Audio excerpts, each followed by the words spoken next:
back with that Fender 57 Twin. Little update on rectifier tubes and plate dissipation. Currently, as you heard it, the amp's got one JJ5U4 in it. The bias pot is at around 1 o'clock, which was the original factory setting. And putting aside the fact that the two power tubes aren't particularly well matched, if we just go with one of those two tubes, the rightmost, that currently yields 12 watts of plate dissipation. If I max out the bias pot, I'll go to about 14.5 watts of plate dissipation. Then if I pull the JJ and I put in one Mesa, I'll go up about 2 more watts to 16.21. If I put in both Mesas, I'll come up to 18.12.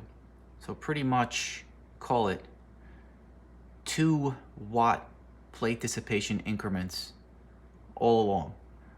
And what's kind of interesting is even when it's maxed out with both rectifiers, 18 watts, you're talking 60% of the maximum for a 6L6-GC. So I would say this amp is set up to not stress the power tubes terribly, at least the current pair. In fairness, I haven't pulled them and tested them yet, so that's something else I ought to do. But I did find the difference in the bias setting as well as the different rectifier tubes kind of interesting. And I have to say, even at its current